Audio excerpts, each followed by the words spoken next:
cuaca yang dingin gitu ya, tapi kita mau mengalami api roh yang terus menyala-nyala dengan Tuhan ya. Amin ya Bapak Ibu. Ya, sebelum kita mulai ibadah kita, mari kita satukan hati kita di hadapan Tuhan, kita berdoa. Bapak, kami bersyukur di pagi hari yang indah ini Tuhan. Terima kasih Tuhan atas kesempatan demi kesempatan yang Engkau berikan bagi kami untuk kami terus menikmati Engkau Tuhan, baik dalam suka maupun duka kami Tuhan. Kami tetap mau memandang kepada Engkau Tuhan. Kami mau terus melihat akan kebaikan-kebaikan-Mu Tuhan dalam hidup kami Tuhan. Untuk kami semakin bersyukur Tuhan. Kami semakin bersyukur Tuhan karena kami punya Allah yang dahsyat. Kami punya firman yang luar biasa Tuhan, yang terus menerangi hati kami, menerangi pikiran kami, bahkan menerangi langkah-langkah kami Tuhan, pada setiap pengharapan-pengharapan kami Tuhan. Mari Bapa, Engkau yang memulihkan setiap keadaan kami, hati kami Tuhan, untuk kami mengalami sesuatu yang baru dengan Engkau Tuhan. Terima kasih Tuhan. Mari Bapa, kami mau terbuka Tuhan. Kami mau terbuka Tuhan. Kami percaya bahwa kehadiran-Mu nyata di tengah-tengah kami. Ambil alih setiap kami Tuhan. Di dalam nama Yesus Bapa, kami bersyukur di pagi hari ini. Haleluya. Amin. Oke Bapak Ibu, dipersilakan berdiri. Kita mau menyanyikan sebuah lagu untuk Tuhan, yaitu Firman Terangi Jalanku.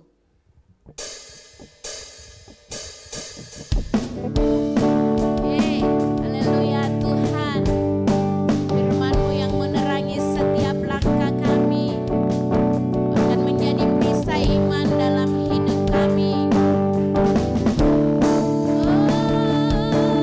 Haleluya Tuhan, sungguh kami bersyukur. Mari kita katakan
menerangi setiap langkah kita.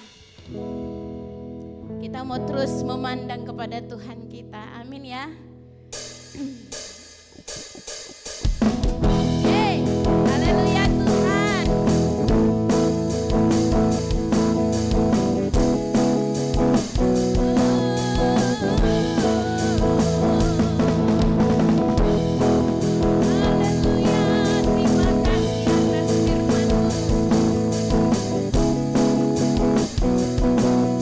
Katakan firman-Mu Tuhan, firman-Mu Tuhan.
Kami bersyukur Tuhan.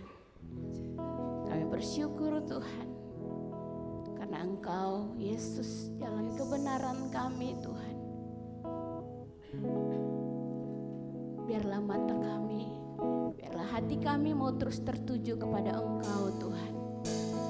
Karena Engkau kebenaran kami Tuhan.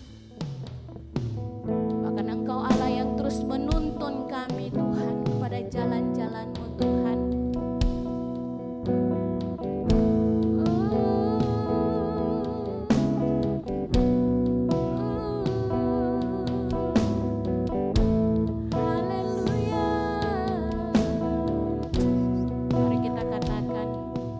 Yesus, Kau kebenaran.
terbesar itu ada di dalam setiap kami.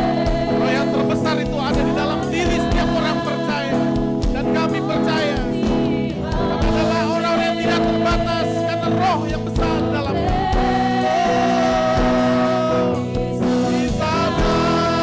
Katakan lagi, how great,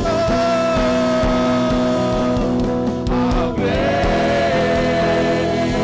is our God.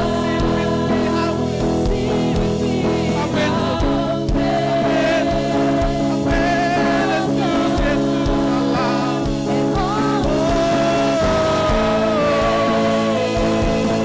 How great is our, katakan lagi, how great, how great, how great is our God. Sing with me, how great is our God. Oh, sing how great, how great is our God.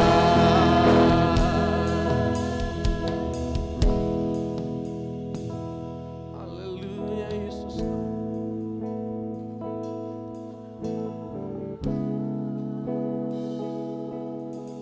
Jika firman-Mu berkata, janganlah engkau sama, janganlah engkau serupa dengan dunia ini. Engkau ingin mempertegas bahwa kami adalah anak-anak yang serupa dan segambar dengan Allah.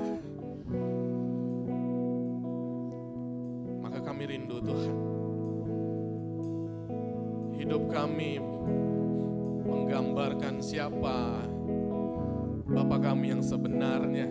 Hidup kami menggambarkan siapa Yesus yang telah menebus setiap kami. Bawa kami Tuhan, ajar lebih dalam kami, untuk kami bisa lebih intim membangun hubungan pribadi kami dengan Tuhan. Sehingga sudut pandang kami tentang siapa Allah kami membawa kami menjadi orang juga yang benar memandang cara berjalan kami. Bahwa Yesus yang ada bersama-sama dengan kami, turut ada di depan kami. Terima kasih Bapa. Sebentar kami dengar firman. Kuasailah setiap kami, berbicaralah lewat hikmat-Mu bagi hamba, bagi kami semua pagi ini Tuhan.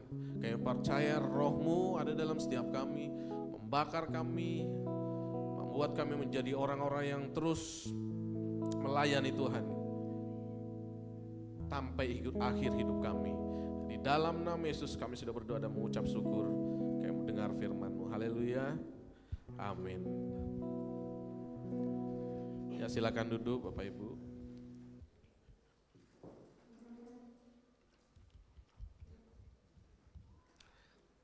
Shalom. Shalom. Karena suasananya sepertinya hujan, jadi shalomnya agak slow kayaknya ya. Bapak Ibu boleh minta izin saya sampai sapa dulu kanan kirinya.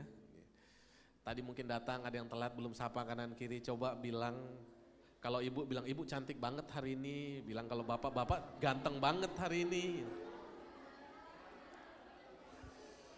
Sesama anak Tuhan sering-seringlah memuji, amin.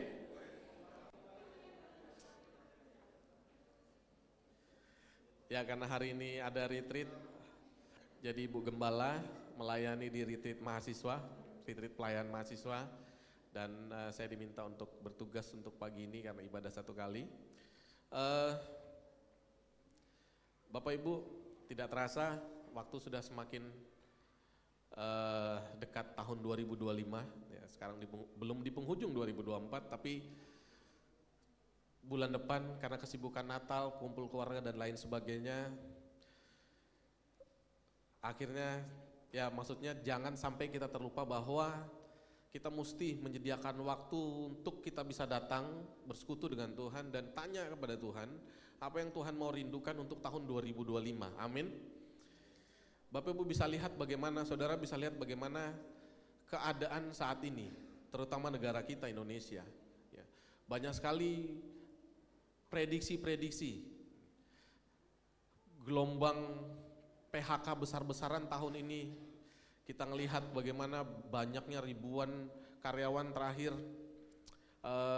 Saya dengar informasi Jogja ya, toko retail, mall retail Jogja juga, ya, mem-PHK entah ratusan atau ribuan gitu, saya lupa baca.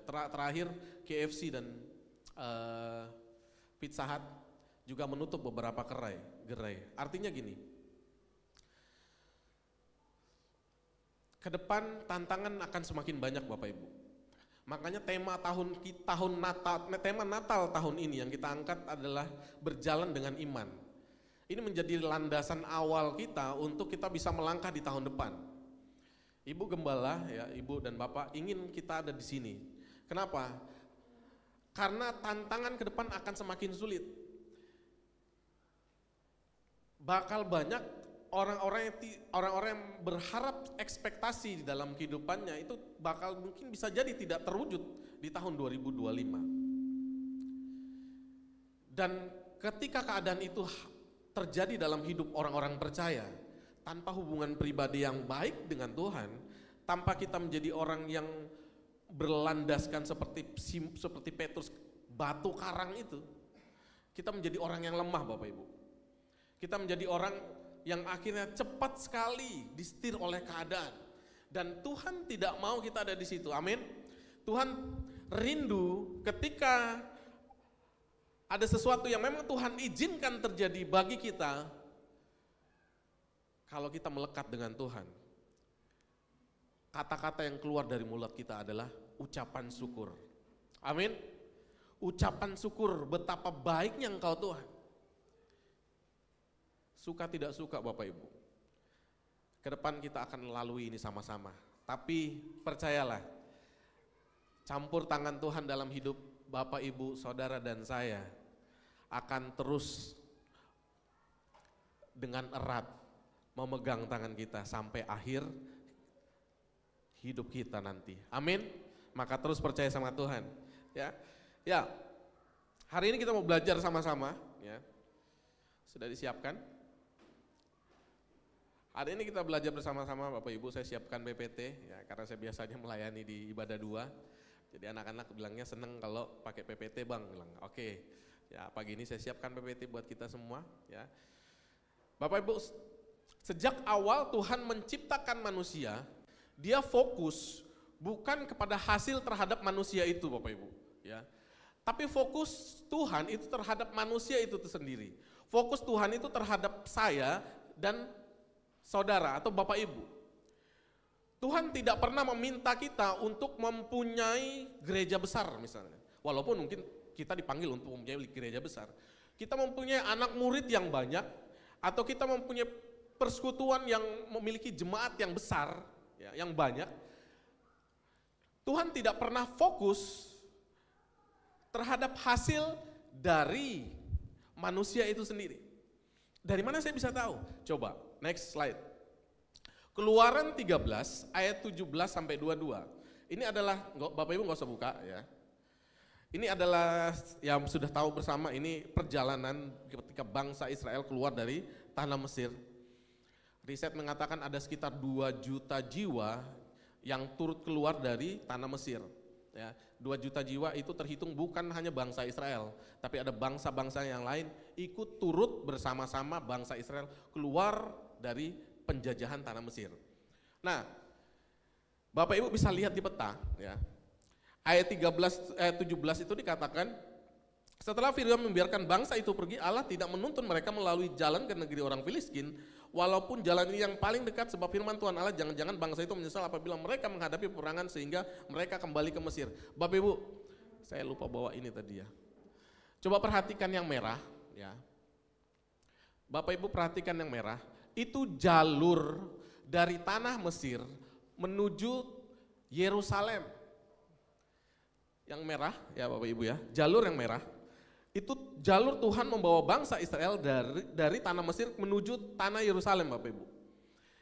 Nah di ayat 13 dikatakan, ayat 17 dikatakan Allah tidak menuntun mereka melalui jalan ke negeri orang Filistin. Bapak Ibu lihat sebenarnya ada jalan terdekat untuk bisa menuju Yerusalem, yaitu lewat samping pinggiran laut Mediterania. Ini adalah jalur terdekat untuk mereka bisa sampai ke tanah Yerusalem tanpa harus mutar selama 40 tahun Bapak Ibu. Tapi kenapa Tuhan bawa mereka mutar-mutar selama 40 tahun? Firman Tuhan menulis, Allah tidak menuntun mereka melalui jalan ke negeri orang miskin, walaupun jalan ini yang paling dekat bilangnya. Ya, firman Tuhan yang bilang ini adalah jalan yang paling dekat. Jangan-jangan bangsa itu menyesal.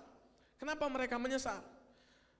Tuhan tahu bangsa Israel dijajah selama 430 tahun Bapak Ibu. Penjajahan selama 430 tahun. Kalau Bapak Ibu lihat bagaimana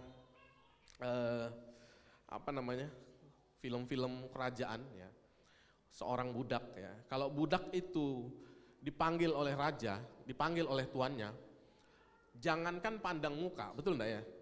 Biasanya raja di sini, budak di sana. Ketika ada jalan dari arah ke sana ke sini aja jadi merangkak, betul enggak? Ya. Memandang muka aja enggak berani. Dan ini yang terjadi pada bangsa Israel. Mental budak yang ada di dalam dirinya dan bisa dibayangkan pada saat itu ketika mereka dituntun Tuhan untuk melewati tanah orang Filistin. Bapak tahu orang Filistin? Bapak Ibu tahu orang Filistin? Orang Filistin itu badannya gede-gede kayak Goliat gitu loh.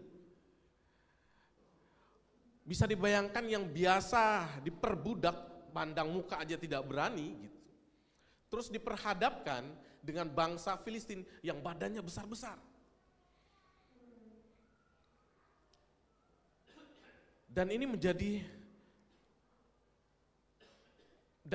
landasan bahwa sebenarnya Tuhan tidak pernah fokus dengan hasil yang dihasilkan oleh manusia itu sendiri. Tapi Tuhan fokus terhadap ciptaannya, manusianya.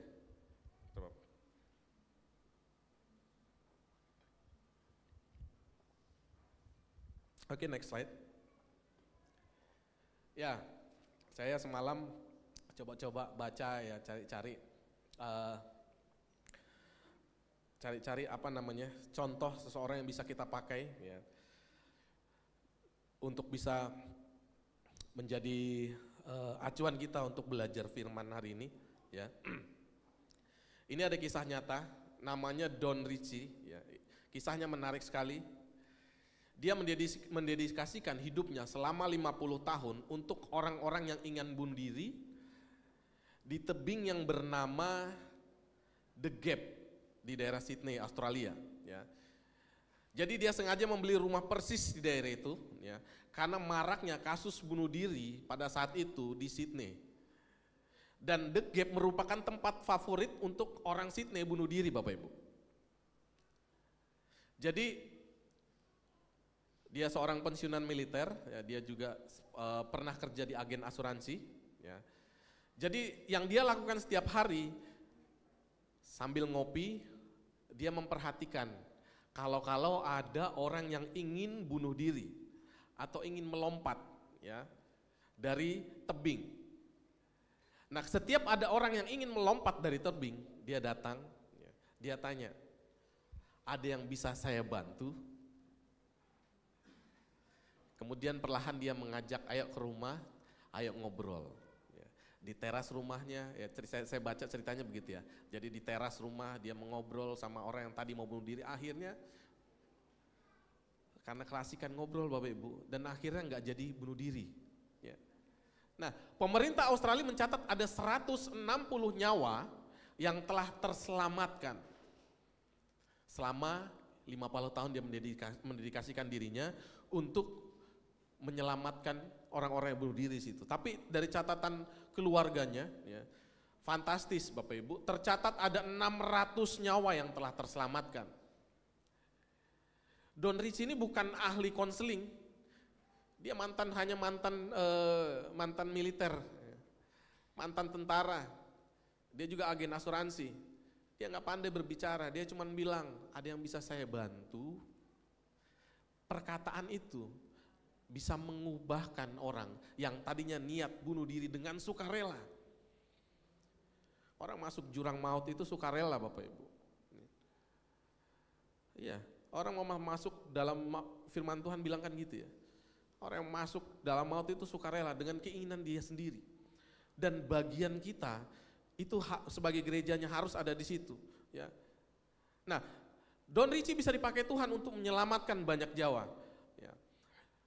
Matius 16 ayat 18 sampai 19, ya. Next. Dan aku pun berkata kepadamu, engkau adalah Petrus, ya. Dan di atas batu karang ini aku akan mendirikan jemaatku dan alam maut tidak akan menguasainya. Kepadamu akan kuberikan kunci kerajaan surga. Apa yang kuikat di dunia ini akan terikat di surga, dan apa yang kau lepaskan di dunia ini akan terlepas di surga. Ya, saya garis merahi di situ. Ya, saya blok merah, alam maut tidak akan menguasainya. Sebenarnya begini, ya, kalau kita lihat bahasa Indonesia, Bapak Ibu, ya. Alam maut, ya, dan aku pun berkata kepadamu, engkau adalah Petrus, dan di atas batu karang ini aku mendirikan jemaatku dan alam maut tidak akan menguasainya. Jadi seolah-olah, ya, dalam terjemahan bahasa Indonesia sepertinya kata yang dipakai itu kata pasif. Jadi seolah-olah kita berdiam dan alam maut tidak mau atau tidak datang menghampiri kita. Nah, ternyata di dalam bahasa Inggris, dalam versi King James itu dikatakan, ya, alam maut tidak akan menguasainya. Kalau ada yang jago bahasa Inggris ini. And the gates of hell shall not prevail. Ini artinya bahwa alam maut tidak akan bertahan terhadap hadirnya anak-anak Tuhan. Ini bukan kalimat pasif, tapi kalimat aktif, Bapak Ibu. Kalau versi bahasa Indonesia terjemahan seperti kalimat pasif, roh iblis tidak bisa, ya iblis tidak bisa menyerang kita. Tapi kalau dalam versi terjemahan lainnya, terjemahan King James berkata bahwa roh iblis atau iblis itu tidak bisa bertahan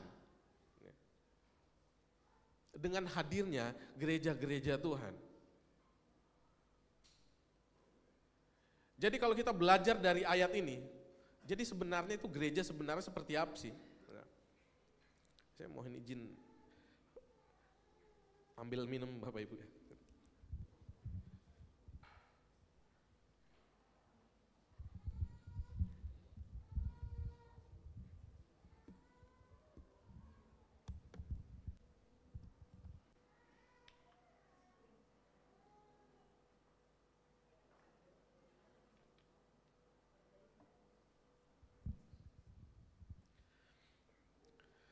Gereja yang sebenarnya, itu sebenarnya kalau kita lihat dan ambil contoh dari apa yang saya pelajari, dari apa yang saya baca.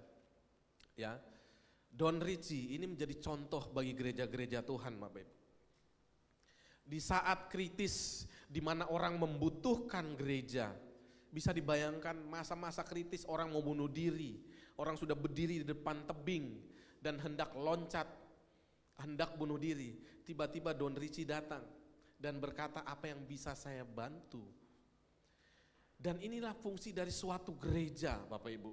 Dan inilah fungsi dari kita, saudara dan saya, untuk ada di mana saat-saat kritis orang membutuhkan gerejanya. Amin? Amin? Yes. Ini yang harusnya terjadi bagi kita. Ya. Next.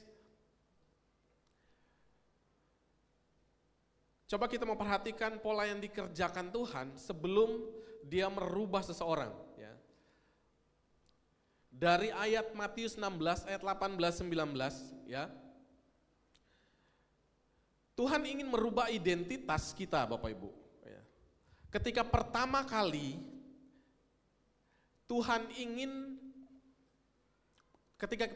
kita menerima Yesus, itu adalah langkah awal untuk Tuhan ingin merubah identitas kita. Ya. Matius 16 dikatakan engkau adalah Petrus. Petrus itu Petra, Petros, yang artinya batu karang Bapak Ibu. Ya. Padahal kita sama-sama tahu bahwa Petrus nama aslinya siapa? Simon. Simon itu artinya ilalang. Ilalang itu apa? Ilalang itu gampang diombang-ambingkan. Gampang diombang-ambingkan oleh angin, tidak kokoh Bapak Ibu, ya, tidak konsisten. Tapi Tuhan ganti nama Simon menjadi Petrus. Begitu juga kalau kita melihat beberapa tokoh di Alkitab ya. Yakub sebelum dia menjadi hebat, dia ubah Tuhan ubah dia menjadi Israel. Abram sebelum dia punya anak, Tuhan ubah dia menjadi Abraham. Sehingga dia disebut bapak orang percaya. Ya. Coba perhatikan di sini Bapak Ibu. Ya. Iblis memiliki misi untuk membiarkan saudara untuk tetap apa adanya. Makanya ketika iblis mencoba untuk memanggil, hai Simon, ya, hai ilalang, iblis mencoba untuk kamu yang tetap ilalang, ya, kamu yang tetap tidak kokoh, kamu yang tetap tumbuh seperti tumbuhan yang gampang diombang-ambingkan oleh angin. Tetapi Tuhan berkata lain. Tuhan bilang, oh jangan, oh no. Kamu bukan Simon, kamu Petrus, kamu batu karang. Kamulah yang akan saya pakai untuk kemuliaan Tuhan. Kamulah yang akan saya pakai sebagai alatku. Nah setelah ya, dia ubah identitas Petrus Bapak Ibu ya. Engkau adalah Petrus, identitinya berubah, identitasnya berubah. Dia diberikan otoritas ya. Kepadamu akan kuberikan kunci kerajaan surga. Otoritas ini ya, diberikan kepada Simon, kepada Petrus.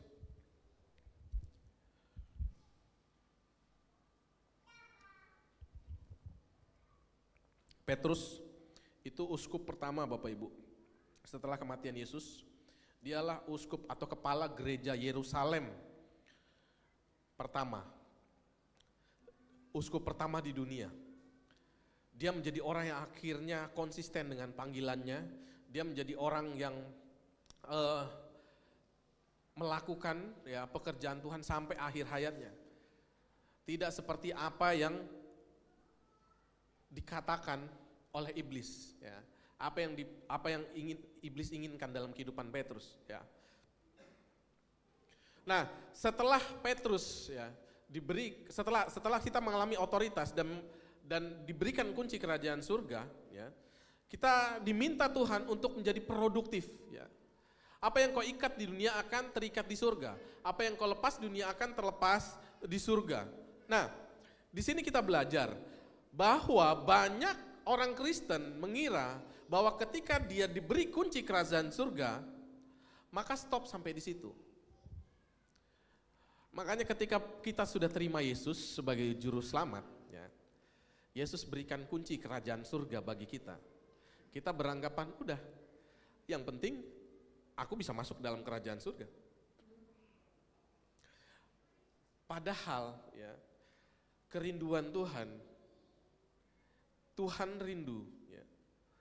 Kita memiliki tanggung jawab yang juga seperti apa yang Tuhan firmankan. Tanggung jawab apa yang sebenarnya Tuhan berikan bagi kita sebagai pemegang kunci kerajaan surga.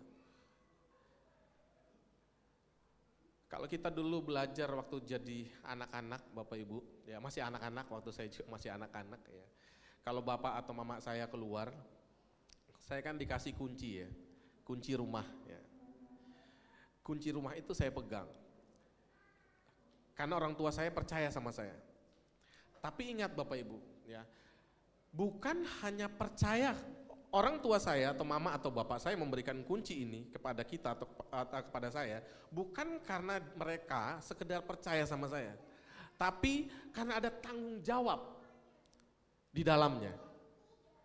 Dan bisa dibayangkan kalau seandainya kunci rumah ini saya pegang, terus habis itu saya tinggal main ya, sampai saya lupa kalau akhirnya kunci saya pegang, ada berapa orang di rumah yang tidak bisa masuk. Betul enggak? Ya. Ada berapa orang yang akhirnya nggak bisa masuk ke dalam rumah karena kunci saya pegang, Bapak Ibu. Saya memiliki otoritas untuk bisa memegang kunci rumah saya, tapi saya memiliki tanggung jawab untuk tahu kapan saya harus pulang dan kapan waktu saya untuk membukakan pintu, kalaupun nanti ada tamu dan lain sebagainya.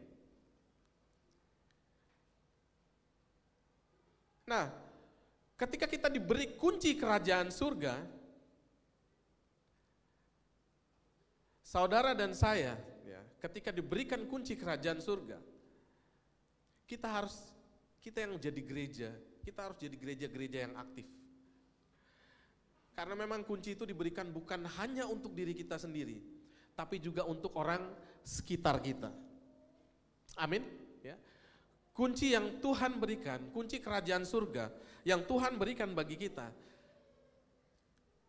Tuhan merindukan bahwa kita menjadi orang-orang yang juga produktif, bersedia untuk orang-orang sekitar kita.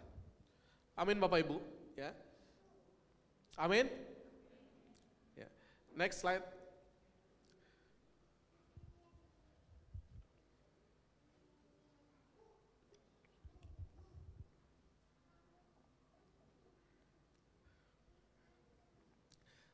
Di balik setiap berkat itu ada tanggung jawab yang Tuhan berikan bagi kita. Berkat materi, ada tanggung jawab untuk mengelolanya. Berkat talenta, ada tanggung jawab untuk saudara bisa memanfaatkannya. Dan berkat-berkat yang lain, ada tanggung jawab yang harus kita kerjakan. Nah, pola ini sama saudara. Ya, pola ini sama Bapak Ibu. Ya, next. Ya, next. Sorry, sebelum ini. Terus, lagi. Nah, pola ini sama seperti apa yang saya sampaikan. Kejadian 1:26 sampai 28. Ya, kalau kita tahu. Baiklah kita menjadikan manusia menurut gambar dan rupa kita supaya mereka berkuasa. Ya, Allah memberkati mereka lalu Allah berfirman kepada mereka beranak cuculan dan bertambah banyak. Pola-pola ini adalah pola-pola yang dilakukan Yesus untuk kita. Ya. Slide-nya.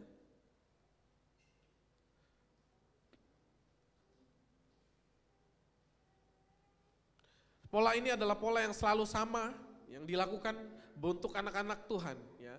Dia merubah identitas, dia memberikan otoritas, terus meminta mereka untuk produktif Bapak Ibu. Ya. Allah memberkati mereka lalu Allah berfirman kepada mereka beranak cuculah dan bertambah banyak. Dalam bahasa Inggrisnya dikatakan be fruitful and multiply. Be fruitful artinya kita berbuah.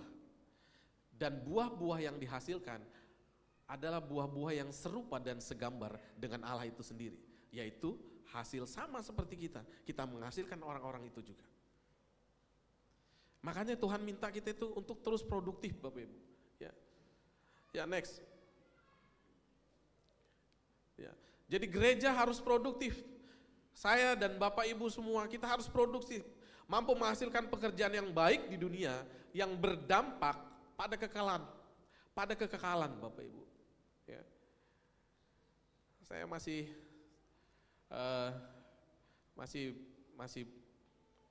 ya kadang yang ngelihat ada orang gitu, ada anak Tuhan yang katanya orang percaya, ya. Tetapi kok nggak peka gitu ngelihat keadaan teman-temannya di sampingnya, ada teman pelayanannya nggak ada uang misalnya, ya. Udah kelihatan dari face-nya gitu loh, ya. Dia baca buku selalu nangis, baca buku nangis ya, sudah dikhotbahkan ya. Kamu tuh jadi anak tuh jangan jadi anak yang cengeng ya. Ternyata begitu dibaca dan dilihat bukunya, ternyata itu buku tabungan Bapak Ibu. Memang buku tabungannya tipis, jadi nangis terus di situ. Sudah kondisi keadaan demikian, kita nggak nolong Bapak Ibu. Ya. Saudara dan saya harus ada di titik itu. Ketika ada adik yang cerita sama kami keadaannya yang memprihatinkan, kondisi keuangan, kuliah, ya, tekanan orang tua, kami tidak paksakan mereka atau kami tidak paksakan dia untuk terus ada dalam pelayanan. Terkadang ada waktunya mungkin dia mesti istirahat. Bang, aku izinkan aku istirahat ya bang. Aku lagi banyak betul yang kepikirkan. Tekanan keluarga dan segala macam, silahkan. Kita doakan, kita support, dan kita dukung. Bukan jadi akhirnya dalam keadaan demikian, loh kamu gimana pelayanan? Bertanggung jawab belum? Dan segala macam. Kita harus ada bagi mereka. Amin Bapak Ibu. Sekitar kita banyak sekali orang-orang yang butuh kita. Keluarga kita, orang tua kita. Ya. Angkatan-angkatan milenial mungkin mengenal istilah generasi sandwich. Ya. Generasi sandwich itu seperti dijepit kondisi keadaannya. Selain dia biayai orang tuanya, dia harus biayai anak-anaknya. Biayai adik-adiknya dalam keluarga. Orang-orang di negara Eropa anti dengan generasi sandwich. Tapi saya katakan Bapak Ibu, bersyukurlah kalau saudara dan saya saat ini sekarang membiayai adik kita kuliah, membiayai orang tua kita kuliah. Orang tua kuliah, orang tua biaya makan dan segala macam. Ya. Bersyukurlah, karena di saat seperti itu kita akan melihat bagaimana mujizat bekerja di dalam kehidupan kita. Amin. Karena memang hidup kita bukan untuk diri kita sendiri. Ya. Gereja harus produktif, ya. Harus mampu menghasilkan pekerjaan yang baik di dunia, yang berdampak pada kekekalan. Ya. Apa artinya menjadi produktif? Ya. Apa yang harus terjadi bagi kita untuk menjadi produktif? Ya. Mungkin kita tidak bisa menjadi terang, tapi kita bisa memberi akses kepada terang. Ya. Mungkin kita tidak bisa memberi akses kepada terang, tapi kita bisa memberikan terang, Bapak Ibu. Banyak jalan untuk kita bisa menjadi produktif. Gereja harus bisa berdampak bagi dunia. Rumah sakit besar di dunia itu didominasi dan semuanya diangkat ya, dari firman Tuhan, Bapak Ibu, dari contoh Yesus Kristus. Betapa luar biasanya dampak dari Yesus Kristus yang tinggal dari daerah Kapernaum yang kecil, tapi dampaknya meluas ke seluruh dunia. Kesaksian-kesaksian dari Kapernaum, air menjadi anggur, buta melihat.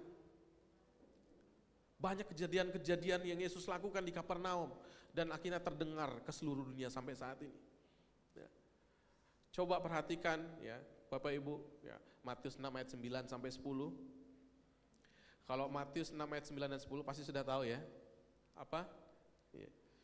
Doa Bapa kami. Bapa kami yang di surga, dikuduskanlah namamu, datanglah kerajaanmu, jadilah kehendakmu di bumi seperti di surga. Baru ayat selanjutnya, berikanlah kami pada hari ini makanan kami yang secukupnya. Ayat pertama menegaskan bahwa datanglah kerajaanmu, jadilah kehendakmu di bumi seperti di surga. Allah ingin menjelaskan bahwa kita, hubungan pribadi kita dengan Allah menjadi hal yang paling utama, prioritas dalam kehidupan kita. Jadilah kehendakmu di bumi seperti di surga. Baru berbicara tentang jasmani, Bapak Ibu. Amin. Enggak ada amin nih. Amin. Ya. Matius 6:33 juga berkata begitu. Carilah dahulu kerajaan Allah dan kebenarannya, maka semuanya akan ditambahkan kepadamu. Carilah dahulu kerajaan Allah dan kebenarannya. Tapi manusia coba untuk membalik. Semuanya ditambahkan kepadamu, baru cari dahulu kerajaan Allah. Padahal Tuhan rindu kita memiliki hubungan yang lebih dengan Tuhan. Dan itu kerinduan Tuhan sendiri, Bapak Ibu. Ya. Next. Ya. Nah, Tuhan mau kita berbuah. Yeremia 2 ayat 21. Ya. Mungkin boleh satu orang baca Yeremia 2 ayat 21.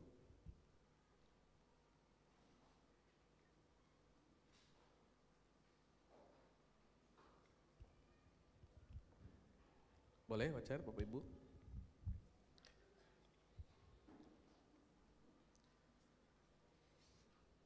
Yeremia 2 ayat 21. Tadi ada di slide juga, silakan dibaca.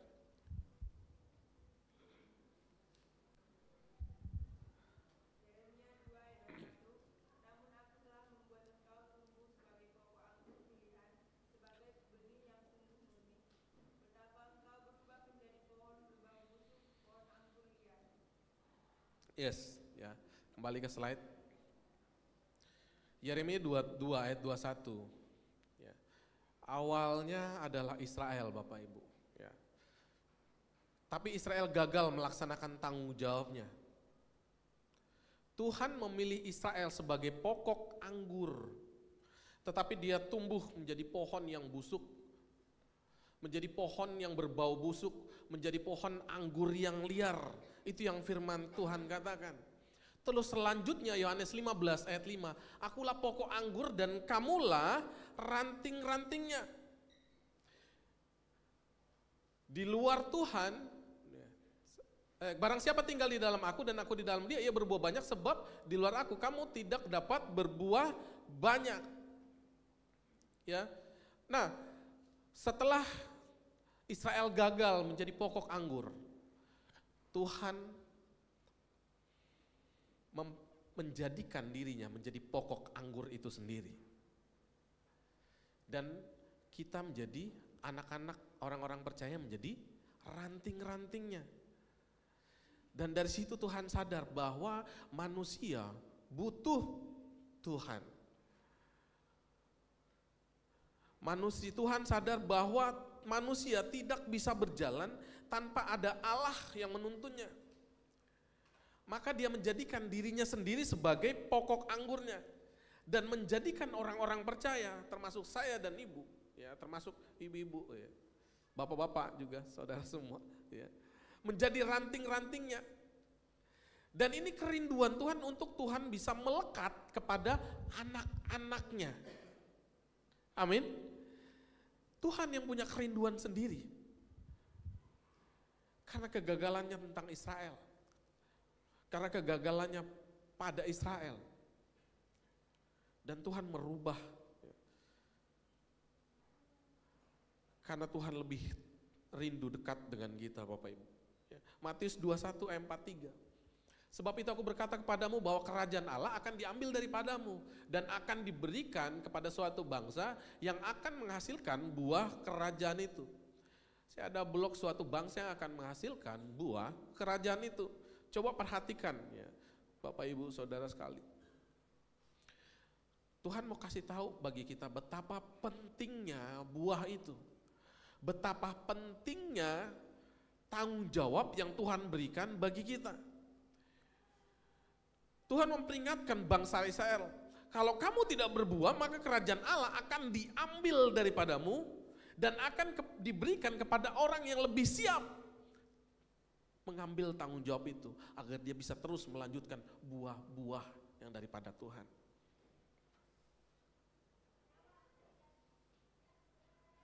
Makanya kalau kita ngelihat ya,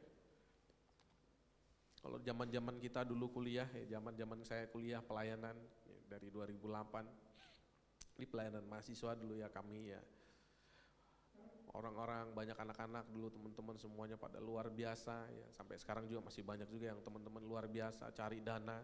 Saya ingat sekali sama Bang Hendrikus tadi ada saya, kami tuh ke Kutai Barat pakai motor nyari dana retreat. Hampir 1 minggu kami di sana. Ke Sangatta kami mampir, ke Bengalon kami mampir, hampir 1 minggu kami jalan itu pakai motor. Dulu motornya Bang Hendrikus itu motor Supra, oleh Karisma kalau nggak salah. Semangat seperti itu yang kami lakukan. Ya. Terus kita ngelihat, ya, saya tidak menghakimi siapapun, tapi saya ingin memberitahu sama kita semua, ya, termasuk kepada saya sendiri, bahwa Tuhan terus mencari orang-orang yang mau mengerjakan buah-buah yang daripada Tuhan. Tuhan mau kita terus menghasilkan buah-buah, karena memang sejatinya kunci kerajaan surga, keselamatan yang Tuhan berikan bagi kita, itu tidak bisa stop hanya di diri kita sendiri, Bapak Ibu. Dia akan terus bekerja, mencari terus orang-orang yang akan bisa diselamatkan dan menghasilkan buah kembali. Kalau akhirnya ada orang-orang yang akhirnya, ya biasanya kalau misalnya anak-anak muda itu yang paling, kalau kami yang berapa kali yang sharing sama kami, ya, yang kami sempat layani, ya, pasti bicara tentang pasangan hidup. Pasti kalau sudah bicara tentang pasangan hidup, itu pasti sudah kata-katanya itu udah paling puitis ya, paling filosofis gitu, apalagi pria. Kan bisa bang, aku bawa dia ke Kristen misalnya gitu. Kan bisa aku bawa dia bang ke gereja kita, nanti sama-sama kami melayani. Wah, pokoknya paling filosofis. Ya.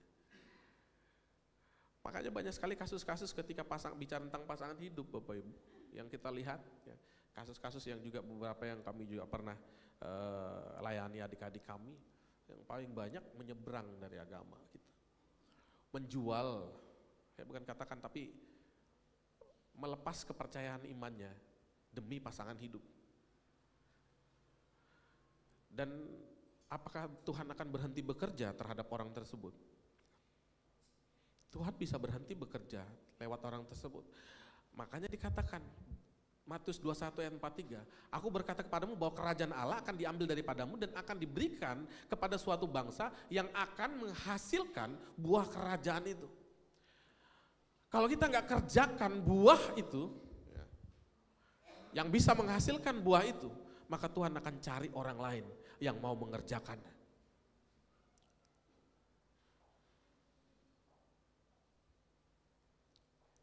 Pemain musik boleh sambil naik.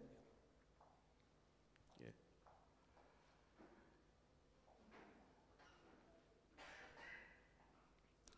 Semalam kami di persekutuan kami ya di Tom Community,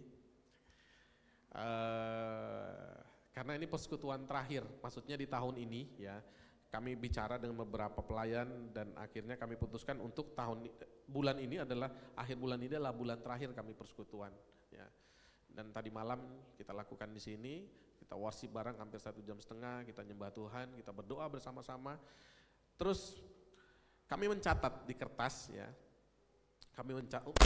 Saya minta ya, karena saya yang ditugaskan untuk memimpin tadi malam, jadi saya bagikan ke teman-teman kertas dan pulpen dan minta mereka untuk menulis apa yang menjadi kerinduan mereka di tahun 2025 dan apa yang mereka syukuri di tahun 2024 ya. Dan waktu saya mencatat ya, saya mencatat apa yang saya ingin rindukan ya. Banyak pastinya ya, ada teman-teman juga yang waduh 1,5 A4 itu kecil-kecil itu pun tidak cukup gitu dicatat ya. Jadi kami bagikan ke satu-satu teman-teman yang lain dan akhirnya mereka tumpang tangan berdoa bersama, doakan semua catatan-catatan yang ada dan kita rindukan ini bisa dapat terwujud di tahun 2025 untuk kerinduan teman-teman. Dan ketika saya mencatat Bapak Ibu ya, selain dari beberapa poin-poin yang juga saya rindukan di tahun 2005, ada kerinduan yang terbesar dalam saya. Ya. Saya mengerti sekali keadaan-keadaan apa yang terjadi saat-saat ini. Yang saya mau rindu adalah saya semakin mengenal Allah. Yang saya mau rindu di tahun 2025, jangan cabut setelah saya melihat ayat ini. Jangan cabut kerajaan Tuhan atau tanggung jawab saya bagi kerajaan Tuhan dan diberikan kepada orang lain. Dan ini merupakan kesedihan bagi kita orang percaya ketika kita nggak mengerjakan pekerjaan Tuhan Bapak Ibu.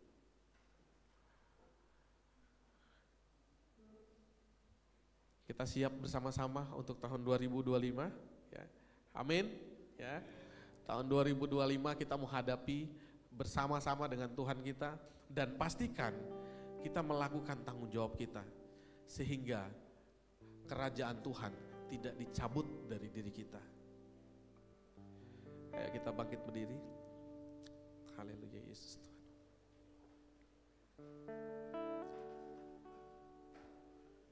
Jesus Christ.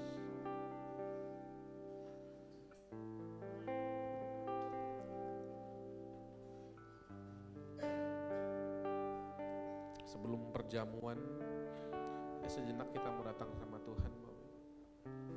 Jesus Christ, oh, kami menyembah-Mu, kami menyembah-Mu.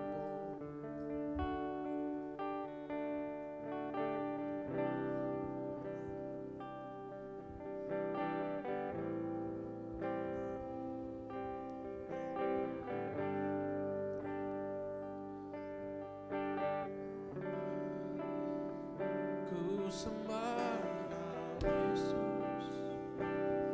Oh, ku sembah Tuhan Allah. Ku sembah Kau Tuhan. Oh, ku sembah Kau Yesus. Haleluya. Segala pujian, segala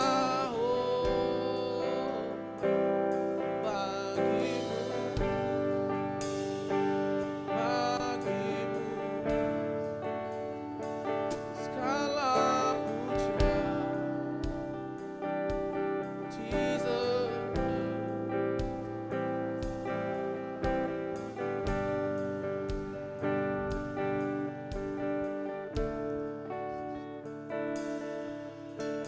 Walau ku harus berjalan, amin.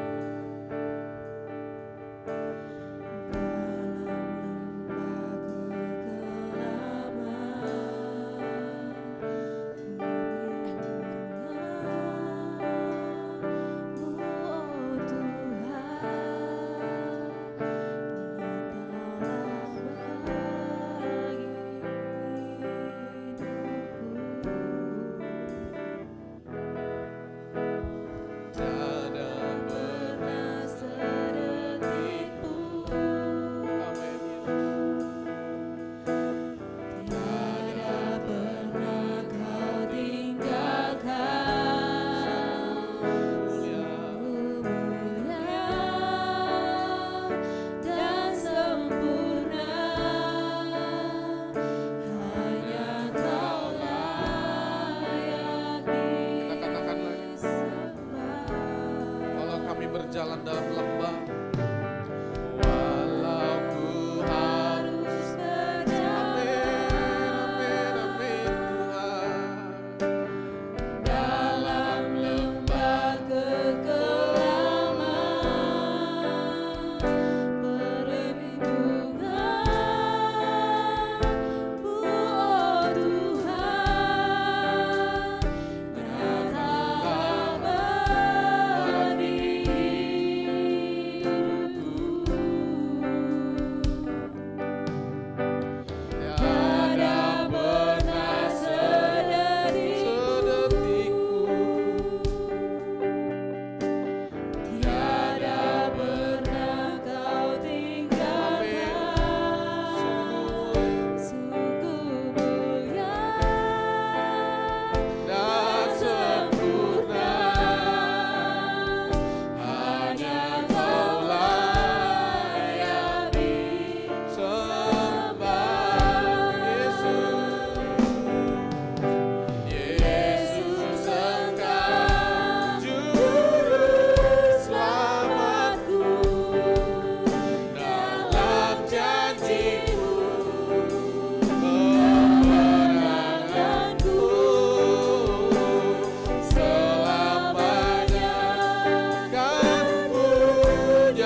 kasih dan cinta. Kau yang mengajarkan kami bagaimana kami bisa mencintai dan mengasihi. Dan cinta dari kasih Tuhan yang kami rasakan, kami rindu tidak hanya berhenti di kami, tapi kami bisa pancarkan ke orang-orang sekitar kami. Karena mencintai Yesus artinya memikul salib, bukan mencintai diri sendiri. Pakai setiap kami Tuhan, pakai hamba, pakai saudara-saudara kami semua di tempat ini, untuk kami terus tetap dalam tracknya Yesus, track yang sudah pertama kali Kau tetapkan kami. Jadikan segala bangsa murid Tuhan. Terima kasih Bapa buat firman-Mu, terima kasih buat kasih-Mu, buat cinta-Mu, buat kami semua di tempat ini. Biarlah firman ini bisa termanifestasi dalam kehidupan kami. Apa yang kami dengar ketika kami hidupi, itulah firman itu sendiri. Terima kasih Bapa, terima kasih Tuhan, di dalam nama Yesus.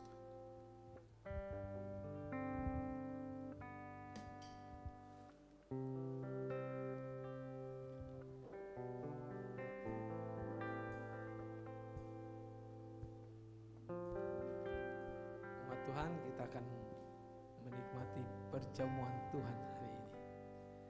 Oleh karena itu saya persilakan duduk dulu.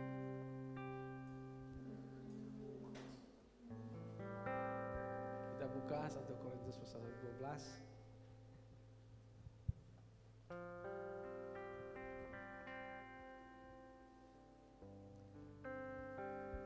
Maaf, 1 Korintus pasal 11 ya.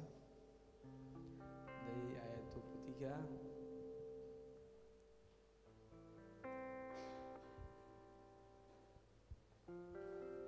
Jadi Tuhan Yesus sebelum dia meninggal, dia memberikan pesan kepada murid-muridnya.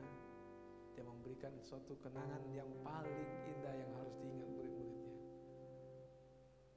Apa itu? Sebab apa yang telah kuteruskan, ayat 23, sebab apa yang telah kuteruskan kepadamu telah aku terima dari Tuhan, yaitu bahwa Tuhan Yesus pada malam waktu ia diserahkan mengambil roti. Dan sesudah itu ia mengucap syukur atasnya, ia memecah-mecahkannya dan berkata, inilah tubuhku yang diserahkan bagi kamu, perbuatlah ini menjadi peringatan akan aku. Demikian juga ia mengambil cawan sesudah makan lalu berkata, cawan ini adalah perjanjian baru yang dimeteraikan oleh darahku. Perbuatlah ini setiap kali kamu minumnya menjadi peringatan akan aku. Sebab setiap kali kamu makan roti dan minum cawan ini, kamu memberitakan kematian Tuhan sampai ia datang.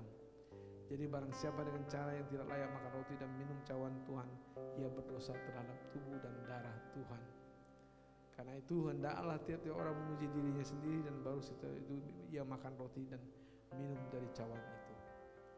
Jadi saudara yang dikasih oleh Tuhan, sebelum kita makan perjamuan Tuhan, makan roti dan minum anggur, Yesus mengatakan bahwa ketika dia mengucapkan makan roti itu, dia berkata bahwa inilah tubuhku yang diserahkan bagi kamu, perbuatlah ini menjadi peringatan akan aku. Yesus mengatakan bahwa roti itu adalah tubuhnya yang dipecah-pecahkan bagi murid-muridnya, supaya murid-muridnya mengingat bahwa dia sudah serahkan tubuhnya untuk pengampunan dosa mereka. Dia sudah serahkan dirinya untuk pengampunan dosa mereka. Itulah yang harus mereka ingat selalu. Oleh karena itu mereka harus sadar bahwa saudara-saudara mereka satu dengan hari ini adalah saudara-saudara yang satu dengan yang lainnya, sudah menjadi satu dengan Tuhan Yesus. Dan kita semua sudah ditebus oleh darah Yesus. Dan oleh karena itu kita harus mengakui bahwa kita semua saudara. Kau menyadari itu? Kau semua saudara? Kau menyadari kanan kiri saudara, kanan depan belakang saudara, ada saudara seiman, ada saudara dalam Tuhan Yesus. Percaya? Nah, kalau saudara percaya, berarti saudara adalah saudara seiman kita, dan saudara boleh untuk makan roti itu. Itu yang Tuhan inginkan bagi kita. Kemudian dia mengambil cawan dan berkata, inilah cawan perjanjian baru yang sudah dimatikan oleh darahnya. Jadi kemudian Yesus mengatakan ayat yang ke 25, demikian juga yang mengambil cawan sudah makan lalu berkata, cawan ini adalah perjanjian baru yang dimatikan oleh darahku. Perbuat ini setiap kali kamu minumnya menjadi peringatan akan aku. Sebab setiap kali kamu makan roti dan minum cawan ini, kamu telah memberitakan kematian Tuhan sampai ia datang. Cawan itu juga adalah darah perjanjian Yesus yang sudah dicurahkan bagi kita. Yesus sudah mencurahkan darahnya dari sejak dia memikul salib sampai dia disalibkan, dia sudah mencurahkan darahnya sampai terakhir. Itulah yang diberikan Yesus bagi kita, supaya kita meminum darahnya. Darahnya sudah tertumpah bagi kita, dia sudah dipecah-pecahkan bagi kita. Dan oleh karena itu saudara harus mengakui bahwa saudara seman adalah saudara yang sudah menerima darah Yesus dan sudah disucikan oleh darah Yesus. Oleh karena itu saudara harus tidak boleh ada sakit hati, kecewa atau kepahitan kepada satu dan lainnya. Amin. Adakah di antara saudara, saya memberikan waktu bagi saudara 1 menit.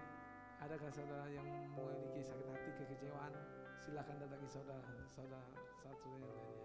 Kalau ada? Nggak ada. Kalau nggak ada, berarti saudara siap makan roti dan minum cawan Tuhan Yesus? Siap? Kalau saudara siap, kita akan menikmatinya, kita akan menikmati perjamuan. Saya silakan saudara-saudara yang melayani dan memberikan roti dan cawan ini, silakan maju ke depan.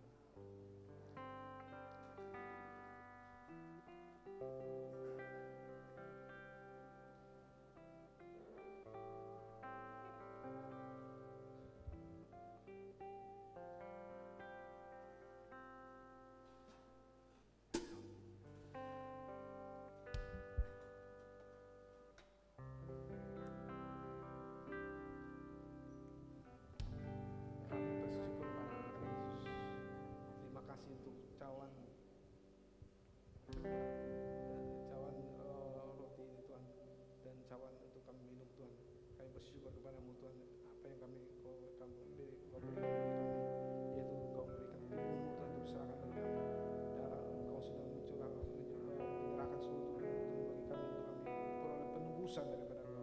Terima kasih Tuhan, apa yang sudah Kau serahkan Tuhan bagi kami itu sudah luar biasa dan membawa kepada kami kekekalan. Dan Kau sudah bangkit dari kematian, mengalahkan maut, dan maut sudah dikalahkan, dan Kau sudah menang Tuhan. Kami bersyukur bahwa kami yang sudah makan roti ini Tuhan adalah orang-orang pemenang, dan kami akan menikmati roti ini Tuhan dalam nama Yesus. Dan kami juga akan minum cawan ini Tuhan. Cawan ini adalah perjanjian baru yang sudah dimatikan oleh darah-Mu, dan Kau akan menguduskannya Tuhan dan menyucikannya dalam kehidupan kami. Kami bersyukur untuk darah-Mu yang sudah tercurah bagi kami. Kami bersyukur bahwa darah-Mu yang sudah mengampuni segala dosa kami. Terima kasih Tuhan Yesus untuk darah-Mu yang sudah tercurah. Kami bersyukur kepada-Mu dalam nama Yesus. Haleluya.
kasih untuk karya yang luar biasa. Engkau sudah menyerahkan hidupmu Tuhan bagi kami. Terima kasih Tuhan untuk apa yang selalu Kau persembahkan bagi kami. Kau menyerahkan tubuhmu, seluruh tubuhmu Tuhan kepada kami.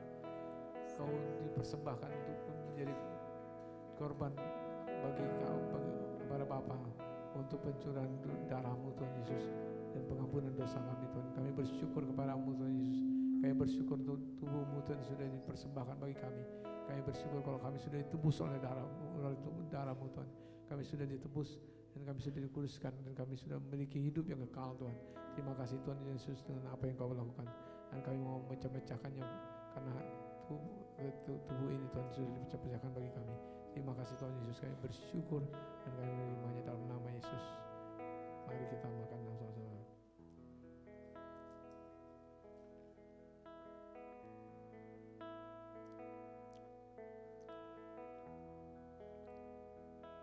Terima kasih Tuhan Yesus, terima kasih untuk darah-Mu Tuhan Yesus yang sudah tercurah bagi kami.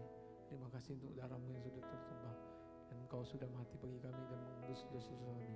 Terima kasih Tuhan Yesus, Engkau sudah mencurahkan semuanya ini bagi kami dan kami menerima kehidupan yang kekal bagimu. Dan terima kasih untuk kehidupan yang kekal yang Engkau sudah berikan bagi kami. Dalam nama Tuhan Yesus Kristus kami sudah menerimanya Tuhan dan kami menikmatinya dalam nama Yesus. Haleluya. Amin. Mari kita minum sama-sama.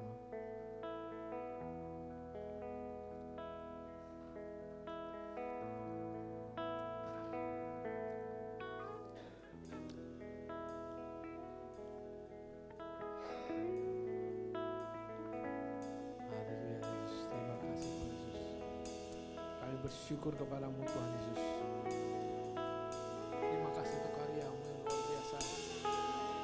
Terima kasih untuk karya-Mu yang agung Tuhan. Terima kasih Tuhan Yesus, kami bersyukur kepada-Mu Tuhan Yesus. Karena Engkau sudah menebus segala dosa-dosa kami. Karena Engkau sudah memberkati kami Tuhan dan menjadikan kami Tuhan sebagai menjadi berkat bagi banyak orang Tuhan. Terima kasih Tuhan Yesus, kami bersyukur kepada-Mu Tuhan Yesus. Terima kasih untuk darah-Mu sudah tercurah bagi kami. Kami sudah mulai pengampunan dosa. Kami sudah diselamatkan, kami sudah diselamatkan dari segala penyakit yang menimpa kami. Kami bersyukur Tuhan, Kau menjaga kami, melindungi kami dari segala penyakit. Terima kasih Tuhan Yesus sudah bersama dengan kami.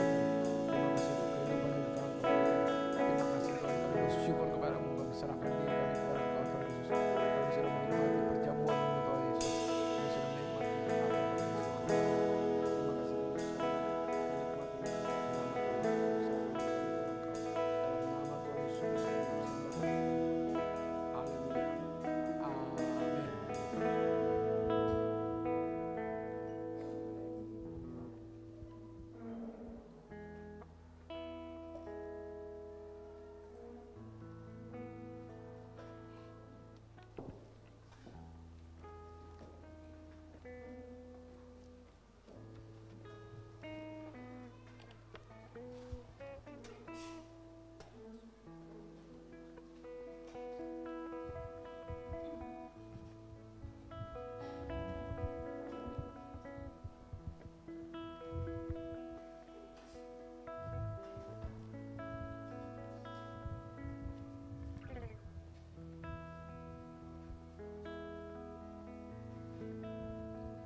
Ya, shalom. Ya, kita bersyukur ya di pagi hari ini kita sudah mendengar firman Tuhan. Saya percaya kita semua diberkati ya dan semakin memiliki pengharapan ini sudah bulan Desember Bang. Jadi sudah ada di penghujung tahun dan kita ada sampai saat ini semua karena anugerah Tuhan. Amin ya Bapak Ibu ya. Dan kita percaya bahwa seperti lagu bilang biar bumi akan berlalu dan biar bumi akan berguncang tapi kasih Tuhan tetap abadi untuk kita ya, amin ya. Iya, kayak contohnya sekarang kita bola-balik IKN kan luar biasa kan. Itu Bu Ria tuh hampir hari-hari bola-balik IKN.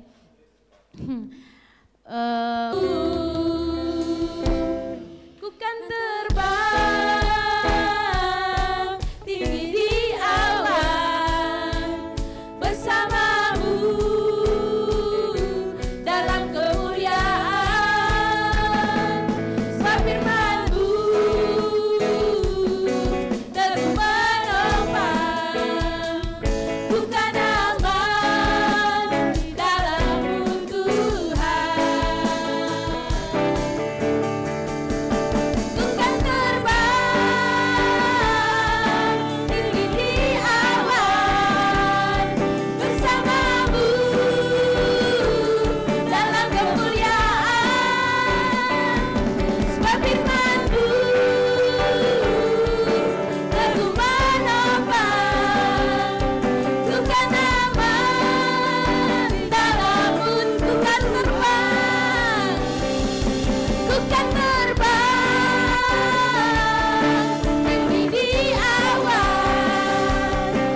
sukacita Tuhan kalau kami bisa berkumpul bersama-sama.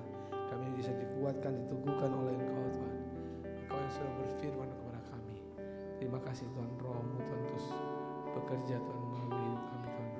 Roh yang mengurapi ya, terus hamba-Mu yang sudah Engkau pakai Tuhan untuk memberitakan firman-Mu. Roh-Mu yang mengurapi dia Tuhan, pakai dia lebih dahsyat lagi Tuhan.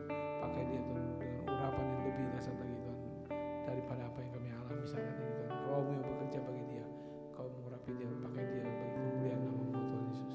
Terima kasih Tuhan untuk firman-Mu yang sudah diberitakan bagi kami, bahwa kami untuk hidup dalam firman-Mu, bahwa kami untuk taat kepada firman-Mu. Kami mau hidup dalam firman-Mu Tuhan Bapa, dalam nama Tuhan Yesus Kristus. Terima kasih Bapa, kami bersyukur padamu dan kami serahkan diri kami kepada Engkau. Kami sudah menyerahkan Tuhan apa yang kami sudah persembahkan kepada Engkau Tuhan. Kami sudah memberikan Tuhan persembahan ini yang ada di hadapan kami ini Tuhan. Kami menyerahkannya Tuhan dalam tangan-Mu Tuhan. Pakailah Tuhan bagi kemuliaan nama-Mu. Pakailah hamba-Mu yang Kau urapi untuk memakai Tuhan bagi kemuliaan nama-Mu. Roh-Mu yang mengurapi dia dan memakai dia Tuhan untuk menyebarkan Tuhan kepada sesuai dengan kehendak-Mu Tuhan Yesus. Terima kasih Tuhan Yesus. Kami bersyukur dan berterima kasih Tuhan anugerah-Mu, berkat-Mu Tuhan yang Kau sudah curahkan bagi kami. Mari kita angkat tangan kita yang sudah menerima berkat Tuhan. Kami bersyukur padamu Tuhan. Kami bersyukur kami sudah menerima berkat-Mu Tuhan Yesus, dan kami akan dilimpahkan oleh anugerah-Mu yang lebih besar lagi Tuhan. Kau berkati apa yang kami sudah persembahkan kepada Engkau, dan kami sudah Engkau berkati Tuhan dengan segala kelimpahan-Mu Tuhan. Roh-Mu yang bekerja atas kami Tuhan, mengurapi kami, mempersiapkan kami Tuhan untuk kemuliaan nama-Mu. Pakailah kami Tuhan untuk memperluas kerajaan-Mu Tuhan. Pakai kami Tuhan untuk menyebarkan kebenaran-Mu Tuhan Yesus kemana pun kami berada. Roh-Mu yang mengurapi kami, mempersiapkan kami Tuhan. Kami akan pulang dalam damai sejahtera-Mu. Roh-Mu mengurapi kami, memakai kami dalam kemuliaan nama-Mu. Pakai kami Tuhan untuk apa yang kami persembahkan Tuhan pada Engkau Tuhan. Pakai kami untuk kemuliaan nama-Mu dalam nama Tuhan Yesus. Kami sudah menerima berkat-Mu Tuhan Yesus, dan kami serahkan diri kami kepada Engkau dalam nama Tuhan Yesus Kristus. Kami sudah berdoa dan kami mengucap syukur. Haleluya, amin. Puji Tuhan, Tuhan berkati kita semua. Salam Evangelia. Katakan Tuhan berkati.